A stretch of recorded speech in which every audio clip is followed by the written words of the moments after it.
दोस्तों, बिग सोचों में खुश आमदीद। यूरोप की सबसे ताकतवर और झगड़ालू कौम कौन सी है? यूरोप में किस ग्रोह ने माशी ताकत की धाक बैठा रखी है? यूरोप की सुपर पावर कौन सा मुल्क कहलाए जाने का हकदार है? और यूरोप में किस कौम के सबसे ज़्यादा लोग हैं? इन तमाम सवालात के जवाबात हम जानने की कोशिश करते हैं।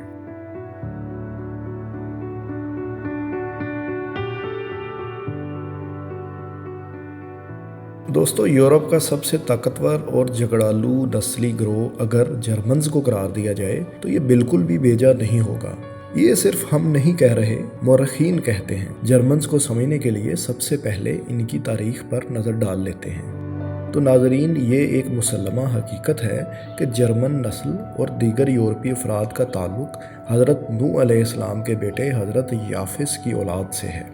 कुरून वस्ता और जदीद यूरोपी रवायात के मुताबिक हज़रत याफिस तमाम यूरोपी नस्लों के जद्दे अमजद हैं, जिनमें रूसी, जर्मन्स, रोमन्स, फ्रेंच, स्पेनिश और अंग्रेज़ यानी बरतानिया के बशिंदे भी शामिल हैं।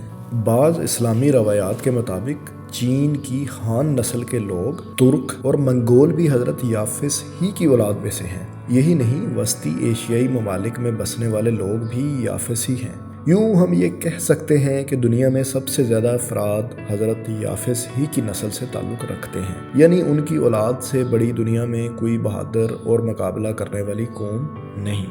मुख्तलिफ नस्लों के 2021 के अदाद शुमार के मुताबिक दुनिया में 1 अरब 31 करोड़ अफराद हान कबीले से ताल्लुक़ रखते हैं। उनके बाद 15 करोड़ से ज़ायद जर्मन्स, 14 करोड़ के करीब रोमन्स और 12 करोड़ 80 लाख से ज़ायद रूसी, 1 करोड़ 10 लाख फ्रेंच, 1 करोड़ स्पेनिश और 90 लाख अंग्रेज़ों का ताल्लुक़ हज़रत याफिस की औलाद से है।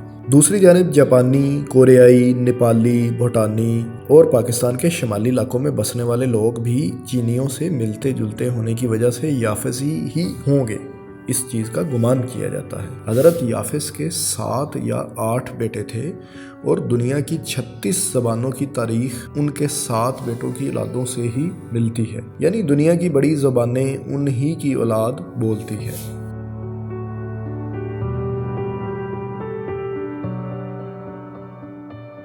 अब बात करते हैं यूरोप की सबसे झगड़ालू कौम जर्मन्स की। जर्मन कौम को टेयोटॉनिक, स्योबियन और गॉथिक भी कहा जाता है। रोमन्स ने तो इन्हें बारबेरियंस का नाम भी दिया था। जर्मन कौम पहल यूरोप के मगरिब में जिस खित्ते में आबाद हुई उसे जर्मीनिया कहा गया। इसकी सरहदें उस वक्त के गॉल्स और आज के फ्रांस, स्विट्ज़रलैंड, बेल्जियम, ऑस्ट्रिया और लग्जमबर्ग से मिलती थी।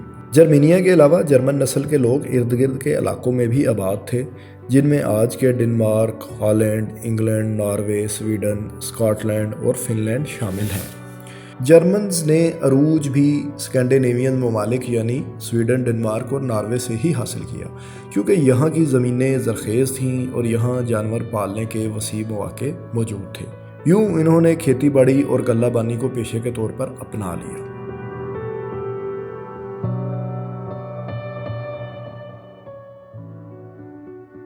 जर्मन्स को पहली बार एक बहादुर और झगड़ालू कौम के तौर पर उस वक्त तस्लीम किया गया जब रोमन्स ने जर्मीनिया पर हमला किया और जर्मन्स ने उस वक्त की बड़ी ताकत सल्तनत रोम की एक न चलने दी। तहम इसके बाद रोमन्स और जर्मन्स की जंगों का सिलसिला चल निकला। दोनों कौमें 113 कबले मसीह से 596 ईस्वी तक सैकड़ों बार एक दूसरे के सामने आईं। इस दौरान बहुत सी बड़ी जंगें भी हुईं।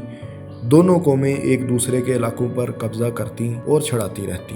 ताहम पहली बार बड़ा हमला जूलियस सीजर ने 1 कबले मसीह में किया और जर्मीनिया के बड़े इलाके पर कब्जा कर लिया। इसके बाद रोमन बादशाहों ने जर्मन कौम पर हमलों को मामूल ही बना लिया। जर्मन्स को महकूम बनाया गया, लेकिन उन्होंने कभी भी हिम्मत नहीं हारी। जर्मन्स को रोमन्स पर एक बर्तरी ये भी हासिल रही कि रोमी मनज़्ज़म अंदाज में जंग लड़ने के आदी थे, जबकि जर्मन नस्ल के लोग अपने वक्त में गोरिल्ला जंग के माहिर माने जाते थे। वो छोटे छोटे जत्थों की शक्ल में आते और रोमन्स को बड़ा नुकसान पहुंचा कर चलते बनते।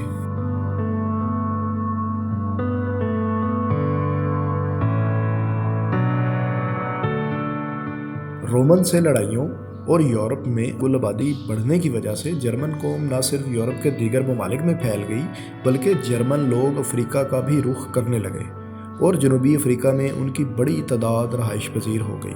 مورخین کے مطابق جرمن قوم کی اکثریت مغربی یورپ یعنی آج کے جرمنی میں ہی مستقل آباد ہوئی، مگر مشرقی یورپ میں ان کی ہجرت مسلسل ایک سے دوسرے علاقے میں جاری رہی۔ 6 صدی عیسوی تک سلطنت روم کی مغربی یورپ میں گرفت کمزور ہوتی گئی اور اسی دوران جرمن قبائل نے مختلف علاقوں پر قبضوں کے لیے جنگیں لڑنے کا عمل بھی تیز کر دیا۔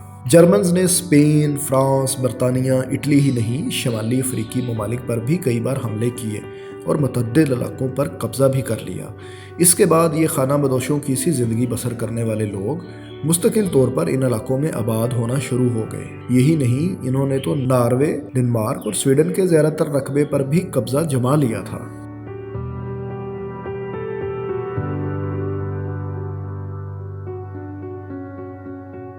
جرمنز جنگوں میں رومنز اور یونانیوں سے اس لیے مختلف تھے کہ رومنز اور یونانی فوجیں منظم انداز میں لڑتی تھیں جبکہ جرمن گوریلا وارفیئر کے قائل تھے، یعنی لڑو مارو یا مرو اور پھر لوٹ مار کر کے چلتے بنو۔ جرمن جنگجو نہ صرف بہادر تھے بلکہ انہیں لڑنے کا ہنر بھی خوب آتا تھا جو انہیں بڑی حد تک ناقابل شکست بنا دیتا تھا۔ جنگی حربوں کی تربیت حاصل کرنا ہر جرمن کی زندگی کا حصہ اور مذہبی فریضہ سمجھا جاتا تھا۔ انہیں بچپن سے ہی جنگ لڑنے کے طریقے بتائے جاتے تھے اور جوانی میں پہنچنے تک وہ تیر اور تلوار چلانے کے ماہر بن جاتے تھے۔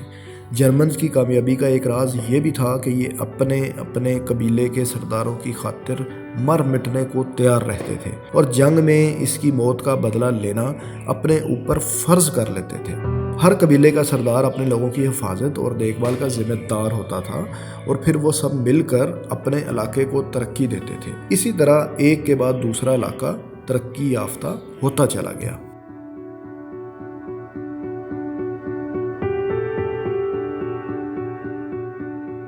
دوستو، یہاں پر جرمنز کے 2 عظیم سپہ سالاروں کا تذکرہ بھی ضروری ہے جنہوں نے بعد میں آنے والے جرمن جرنیلوں اور بادشاہوں کے لیے کامیابیوں کی مثالیں قائم کی۔ ان میں سے ایک تو اوڈو ایسر اور دوسرے تھیوڈرک تھے۔ ان دونوں نے تاریخ کا دھارا بدل دیا۔ رومن افواج کے ایک جنرل رہنے والے اوڈو ایسر 476 عیسوی میں اٹلی کے پہلے جرمن نسل کے بادشاہ بنے۔ یوں انہوں نے مغربی سلطنت روم کا خاتمہ کر دیا، جبکہ تھیوڈرک 493 عیسوی میں اپنی ہی نسل کے بادشاہ اوڈو ایسر کو قتل کرنے کے بعد اٹلی کے بادشاہ بنے۔ تھیوڈرک نے نہ صرف 2 بڑے جرمن قبائل کو متحد کیا بلکہ انہوں نے رومنز اور جرمنز کے درمیان 3 اشروں پر محیط امن کے برسوں کی بھی بنیاد رکھی، جس سے نہ صرف دونوں اقوام کو دنیا کے مختلف ممالک میں قدم جمانے کا موقع مل گیا بلکہ جرمن قوم اور بھی مضبوط ہوگی۔ یہاں آپ کو یہ بھی بتا دیں کہ اسکینڈینیوین ممالک میں بسنے والے وائکنگز بھی جرمن نسل سے ہی تعلق رکھتے تھے۔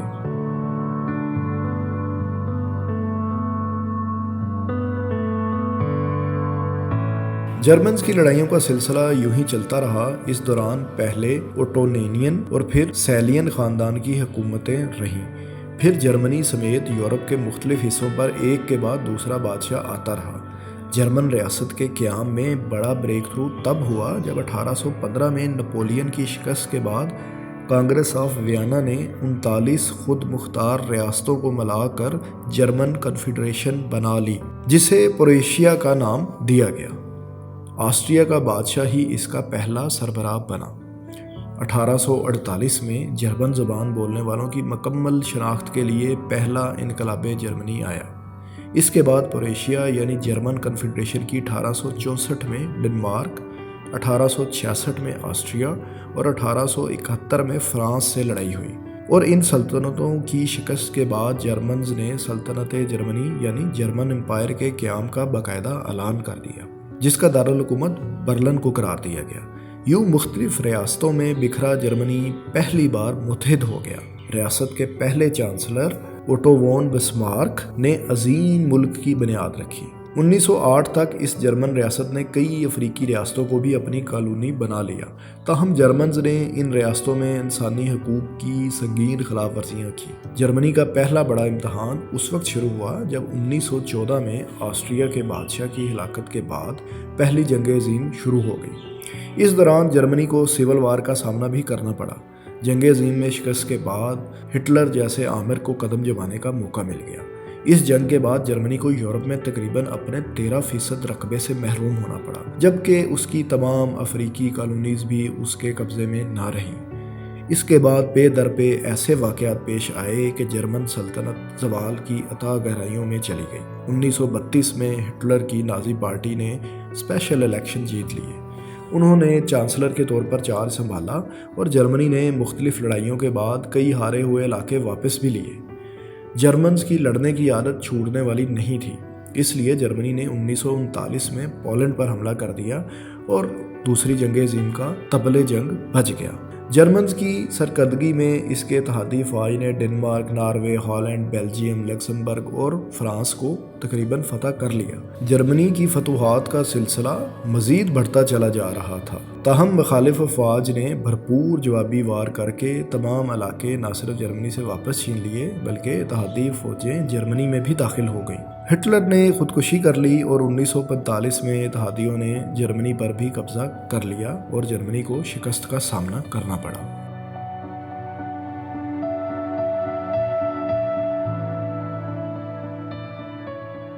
जंग अज़ीम दोम के बाद जर्मनी दो टुकड़ों में बट गया। एक हिस्से पर अमेरिका और बरतानिया और उसके इत्तेहादियों ने कब्जा जमा लिया, जिसे मगरबी जर्मनी कहा गया। यहाँ कैपिटलिज्म का निज़ाम राइज हुआ, जबकि दूसरे हिस्से पर रूस ने अपना कब्जा कर लिया, जिसे मशरकी जर्मनी का नाम मिला और यहाँ रूस का सोशलिज्म निज़ाम राइज कर दिया गया। बर्लिन को यूरोप का दिल भी कहा जाता था और जर्मनी के दुश्मनों ने इसके दिल पर वार करके इसे एक दीवार बनाकर दो हिस्सों में तकसीम कर दिया। 4 दहाइयों तक जर्मन्स टुकड़ों में बटे रहे, लेकिन जब इन्हें मौका मिला तो वो सिर्फ एक ही हफ्ते में यकजा हो गए और दीवारें बर्लिन गिरा दी गई और जर्मनी का 3 अक्टूबर 1990 को एक दफ़ा फिर इत्तेहाद हो गया। दीवारें बर्लिन का गिरना था कि जर्मनी में तरक्की के रास्ते खुल गए। 1999 में तबाह हाल जर्मनी में हुकूमत मुकम्मल तौर पर फ़ाल हो गई और आने वाले 10 वर्षों में जर्मनी में माशी इनकलाब आ गया और जर्मनी माशी सुपर पावर करार पाया। यहाँ आपको ये भी बता दें कि यूँ तो जर्मन नस्ल के लोग स्कैंडिनेवियन ममालिक में बड़ी तादाद में मौजूद हैं, लेकिन जर्मन्स की पूरी दुनिया की कुल आबादी के कमो बेश 50% लोग सिर्फ जर्मनी ही में रहते हैं, जहाँ उनकी तादाद तकरीबन 8 करोड़ है।